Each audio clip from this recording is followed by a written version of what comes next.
Coucou tout le monde, alors j'espère que vous allez bien. On se retrouve aujourd'hui pour parler de la nouvelle palette Skin Deep de NARS.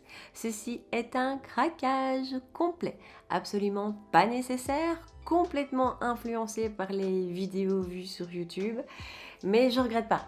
Ça c'est déjà le bon côté des choses, je regrette absolument pas. C'est une petite merveille. C'est la petite merveille qui va permettre de faire des make-up de tous les jours. On n'a peut-être pas toujours envie d'avoir une palette avec du rose fluo, du bleu, du jaune, ou même trop de doré et tout ça. Ici, ça va être la palette qui va vous permettre de faire des make-up boulot, des make-up sorties, de tout, mais les couleurs restent super faciles à utiliser. Ça se fond vraiment bien, ça se travaille vraiment bien, hyper rapide. Je me suis maquillée, allez, peut-être pas en 5 minutes, mais pas beaucoup plus. Ça tient très bien, moi qui ai les paupières très grasses. Je l'ai porté cette semaine 2 jours. Alors oui, en fin de soirée, hier je suis rentrée à 22h, il n'y avait plus grand chose. Mais par contre, tout au cours de la journée, ça n'a pas bougé, ce qui pour moi est déjà un record. Donc voilà, que de bons points. Vous avez 12 couleurs, 12 fards qui se marient directement en la regardant. Je trouve qu'on voit ce qu'on peut faire avec. C'est ça qui est génial, c'est que ça saute aux yeux. 4 fards qui sont nettement plus grands que les autres. Ça va être les couleurs pour moi de transition, les couleurs effectivement qu'on va utiliser davantage. Que vous pouvez également utiliser pour vos sourcils. Alors, c'est des tons assez chauds. Moi, les tons chauds pour les sourcils, moyens. Mais effectivement, pourquoi pas. Je ne sais rien vous dire de négatif sur cette palette, je m'en excuse, mais elle est canon. Elle se vend pour 55 € chez Sephora, mais amis belges, la Sephora, on paye la livraison, 6 €, ça nous l'amène à 61. Par contre, elle est disponible sur Look Fantastic au prix de 65 €, nettement plus cher, mais on a des codes promo, je pense, tous les jours sur Look Fantastic et ça fonctionne pas tout le temps, mais la plupart du temps, ça fonctionne sur NARS. Moi, je l'ai eu comme ça. Donc, la livraison est gratuite avec Look Fantastic et donc elle m'est revenue à 53 €. C'est pas donné, mais c'est une petite perle. Voilà, j'espère que le reste vous plaira, que le make-up vous plaira. N'oubliez pas de me laisser un commentaire, de liker la vidéo, de revenir pour la prochaine. En tout cas, j'espère que vous passerez un bon moment en ma compagnie, que vous apprécierez l'instant comme moi j'ai apprécié me maquiller avec cette magnifique palette. Et puis dites-moi si vous avez craqué ou pas. C'est parti! Alors, on y va. Donc je commence comme d'habitude avec ma base P. Louise que je vais venir mettre sur toutes mes paupières pour bien aller cacher les petites veines que j'ai sur les paupières et puis pour prolonger un peu la tenue des fards puisque j'ai les paupières très grasses.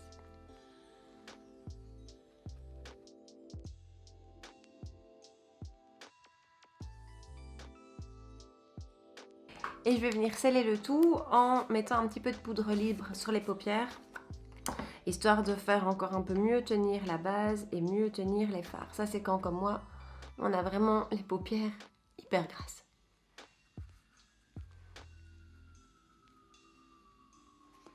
Alors, je vais clairement faire un look autour de cette petite couleur-ci qui est, je pense, la plus jolie de la palette. C'est un espèce de taupe gris, un peu duochrome. Voilà, j'ai un vrai coup de cœur pour cette couleur-là, donc je vais faire ça autour. Je vais commencer avec cette couleur-ci, qui est super pratique en fait dans une palette parce que elle va vraiment venir permettre d'unifier absolument toute la paupière. C'est presque imperceptible, mais ça peut remplacer la poudre que je viens de mettre pour sceller le tout. Voilà, comme ça on a un beau canevas tout uniforme. Alors ensuite, je vais prendre cette couleur-ci qui est un taupe froid comme couleur de transition, vraiment sur le creux de paupière.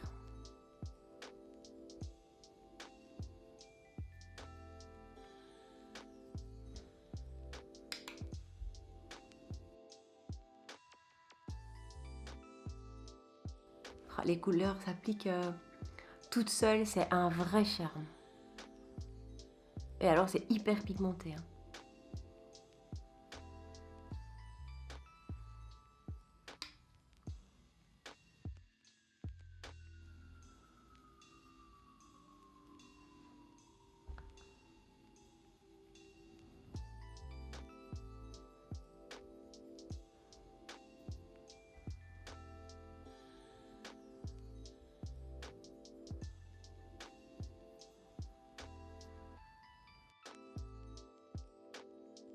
Voilà, donc je suis bien remontée sur le dessus de la paupière parce que si comme moi vous avez l'œil quand même qui rentre relativement fort ou quand vous avez les yeux ouverts, ben en fait on voit pas beaucoup de votre paupière.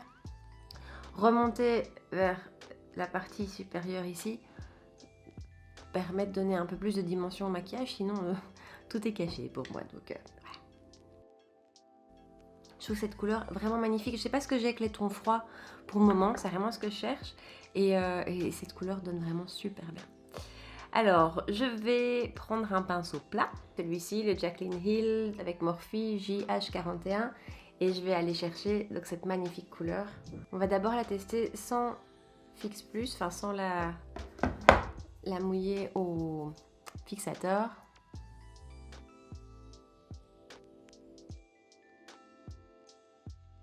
Je vais essayer au doigt. Ouais, ça donne mieux. Hein. Franchement, les fards comme ça, irisés, pailletés, je les préfère encore au doigt. Et en plus, ça fait un pinceau en moins à laver.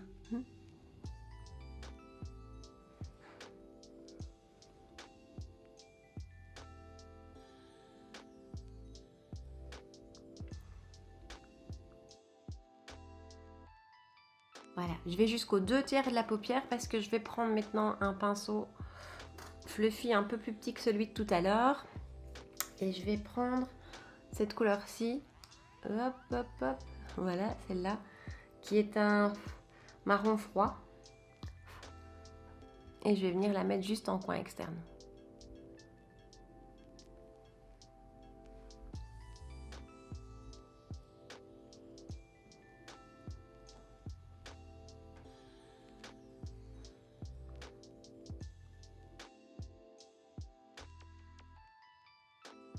Ensuite, je vais prendre un pinceau beaucoup plus fin, crayon. Je vais mélanger la dernière et la première couleur qu'on a pris. Et je vais venir vraiment faire le joint avec la paupière mobile.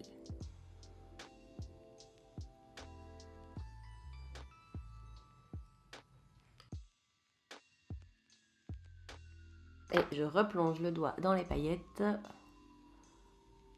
Et je reviens un peu refondre les deux. Histoire qu'il n'y ait pas de transition trop cut comme ça.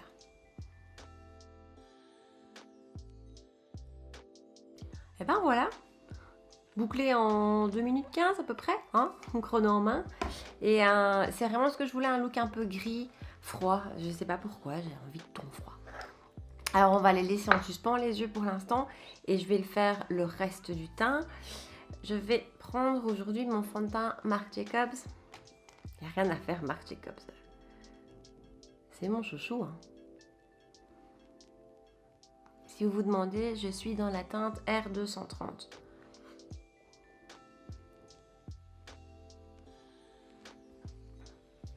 Mon pinceau Morphe.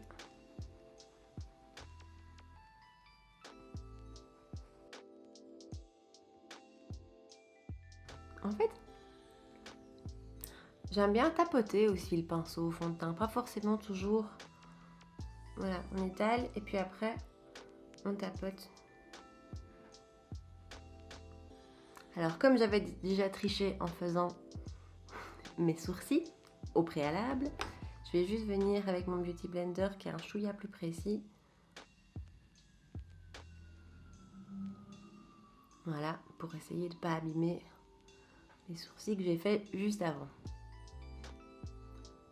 Est-ce que vous aussi, c'est comme moi, et vos sourcils, ça vous prend le 2/3 de votre temps make-up, quoi. C'est terrible. Et du coup, tant que j'y suis, j'enlève l'excédent qu'il peut y avoir pour vraiment avoir un effet naturel.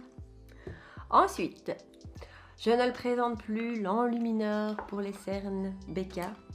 Ce petit truc, on n'en parle pas nulle part. J'ai jamais vu une review dessus. D'ailleurs, je l'ai essayé parce que je l'ai eu dans un coffret. Et je trouve que c'est une petite merveille.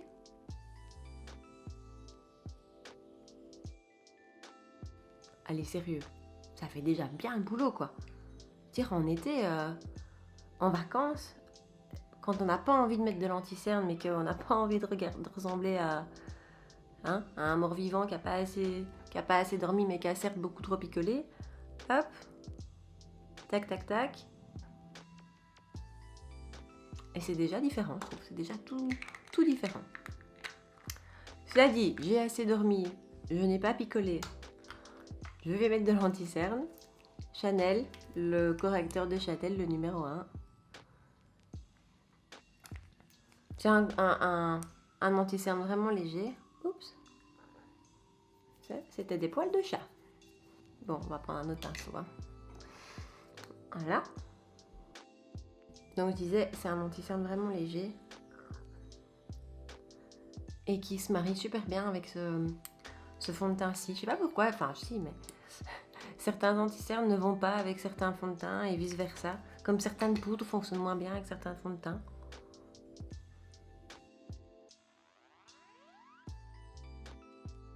Donc je vais venir rapidement terminer les yeux. Je vais prendre un pinceau comme celui-ci. Je trouve que c'est super pratique pour faire le dessous des yeux. Alors je vais prendre la première couleur qu'on a utilisée, la couleur de transition. Et je vais la mettre vraiment en très très ras de cils.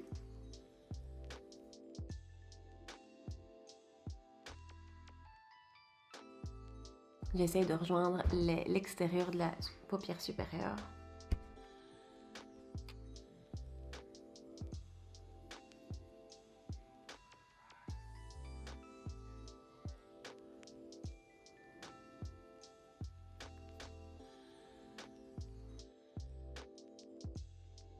Je vais brièvement essuyer le pinceau et puis je prends ma fameuse couleur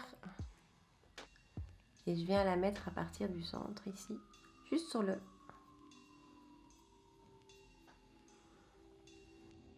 pour vraiment faire un rappel du maquillage de la paupière.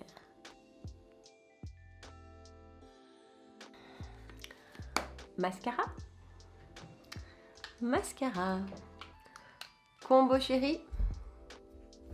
Marc Jacobs et son primer. Je ne sais plus faire autre chose, ça m'embête. J'arrive plus à tester un autre mascara. Donc si vous ne l'avez pas encore testé, si vous en faites un nouveau, moi je trouve que c'est de la bombe.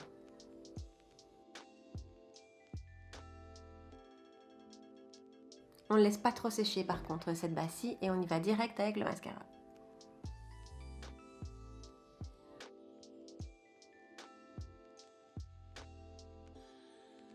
Un petit peu sur les cils du bas.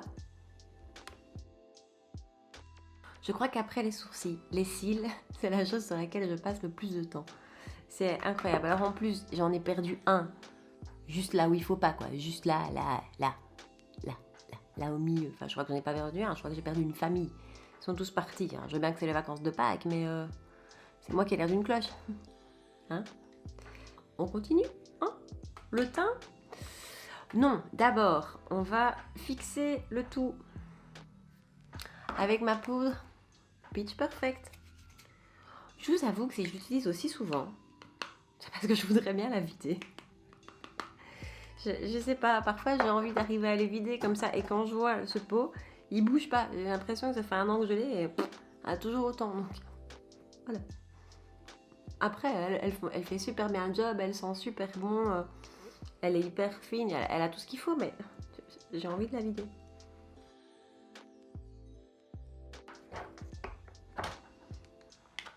Ma sorcière bien aimée. Donc, bronzer. Marc Jacobs. Encore.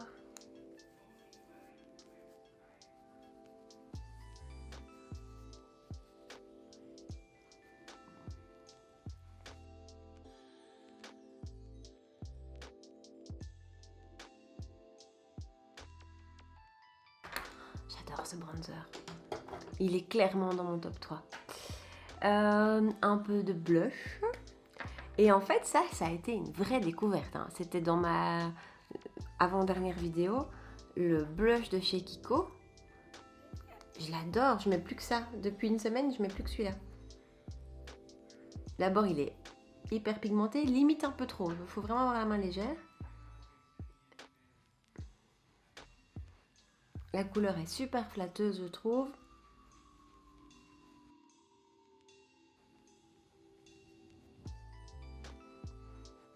Voilà. Et hyper lumineux en plus. Et puis, de l'highlighter. Et là aussi, en fait, depuis que je l'ai, j'utilise plus que ça. Je le trouve vraiment très chouette. Kiko, franchement, sur la collection Ocean Feel.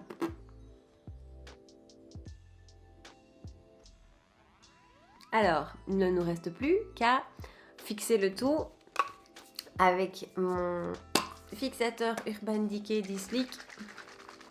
Pour être tout à fait honnête, le D-Slick ou le All Nighter, j'ai remarqué aucune différence. Et je vais finir avec les lèvres. Alors aujourd'hui, j'ai envie de quelque chose de soft, simple. Pour moi, c'est un peu un make-up boulot, hein, ça. Donc j'avais vraiment envie d'un truc soft.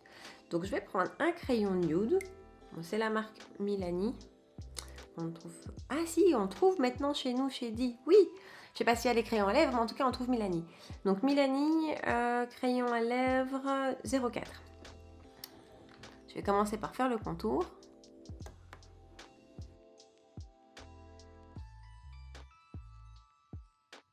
Et après, je vais remplir la lèvre.